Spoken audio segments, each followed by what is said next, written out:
दूध, शरबत, ठंडाई, जल आदि से भरकर सोने के कलश तथा जिनका वर्णन नहीं हो सकता ऐसे अमृत के समान भांति भांति के सब पकवानों से भरे हुए परात, थाल आदि अनेक प्रकार के सुंदर बर्तन, उत्तम फल तथा और भी अनेकों सुंदर वस्तुएं राजा ने हर्षित होकर भेंट के लिए भेजी।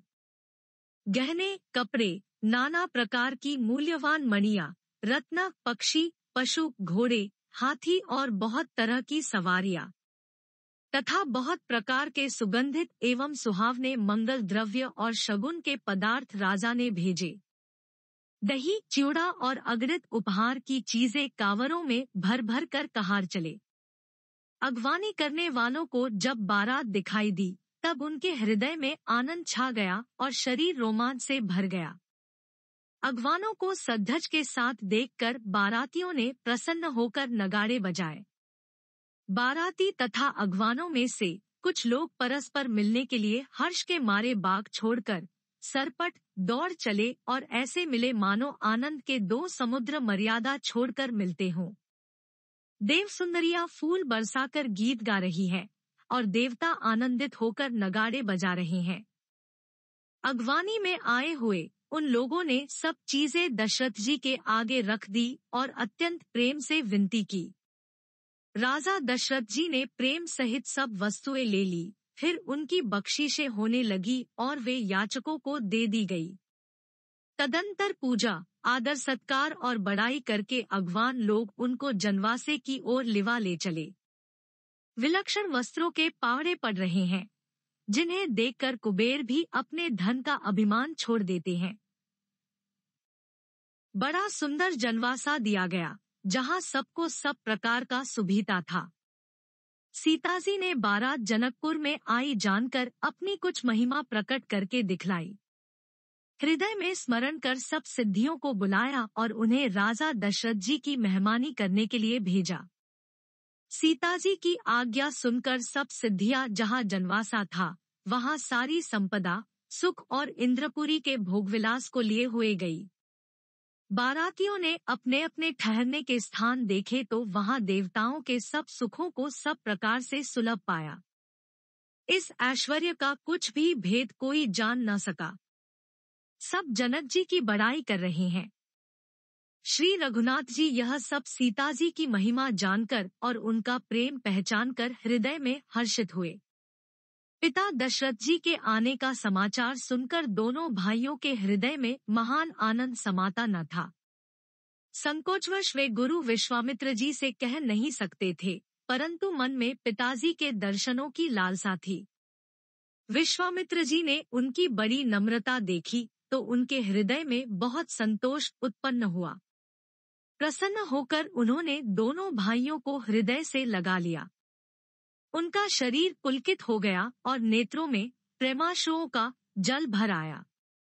वे उस जनवासे को चले जहां दशरथ जी थे, मानो सरोवर प्यासे की ओर लक्ष्य करके चला हो।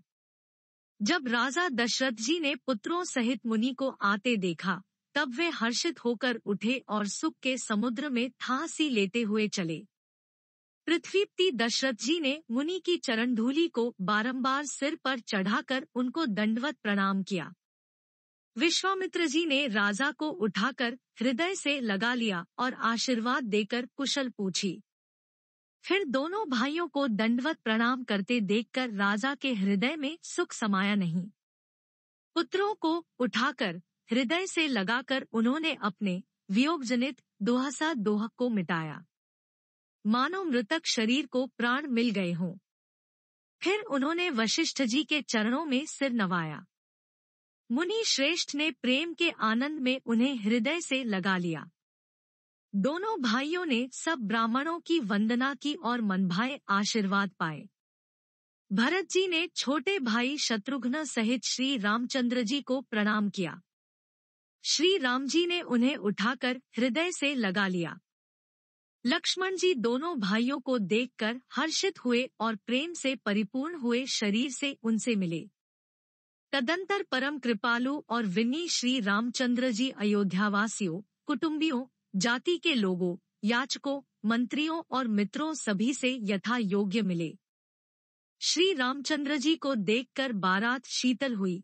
राम के वियोग में सबके हृदय में जो आग जल रही थी वह शांत हो गई।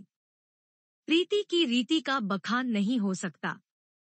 राजा के पास चारों पुत्र ऐसी शोभा पा रहे हैं मानो अर्थ, धर्म, काम और मोक्ष शरीर धारण किए हुए हो। पुत्रों सहित दशरथ जी को देखकर नगर के स्त्री पुरुष बहुत ही प्रसन्न हो रहे हैं। आकाश में देवता फूलों की वर्षा करके नगाड़े बजा रहे हैं और अप्सराएं गागा कर नाच रही हैं। अगवानी में आए हुए शतानंद जी, अन्य ब्राह्मण, मंत्रीगण, मागध, सूत, विद्वान और भाटों ने बारात सहित राजा दशरथ जी का आदर सत्कार किया। फिर आज्ञा लेकर वे वापस लौटे। बारात लग्न के दिन से पहले आ गई है, इससे जनकपुर में अधिक आनंद छा रहा है। सब लोग ब्रह्मानंद प्राप्त कर रहे हैं और विधाता से मनाकर कहते हैं कि दिन रात बढ़ जाए, बड़े हो जाए। श्री रामचंद्र जी और सीता जी सुंदरता की सीमा है और दोनों राजा पुण्य की सीमा है। जहाँ तहाँ जनकपुरवासी स्त्री पुरुषों के समूह इकट्ठे हो होकर यही कह रहे हैं। जनक जी के सुकृत पुण्य की मूर्ति जानकी जी है और दशरथ जी के सुकृत देह धारण किए हुए श्री राम जी है। इन दोनों राजाओं के समान किसी ने शिवजी की आराधना नहीं की और न इनके समान किसी ने फल ही पाए। इनके समान जगत में न कोई हुआ, न कहीं है, न होने का ही है। हम सब भी संपूर्ण पुण्यों की राशि हैं, जो जगत में जन्म लेकर जनकपुर के निवासी हुए और जिन्होंने जानकी जी और श्री रामचंद्र जी की छवि देखी है। हमारे सरीखा विशेष पुण्यात्मा कौन होगा? और अब हम श्री रघुनाथ जी का विवाह देखेंगे और भली भांति नेत्रों का लाभ लेंगे।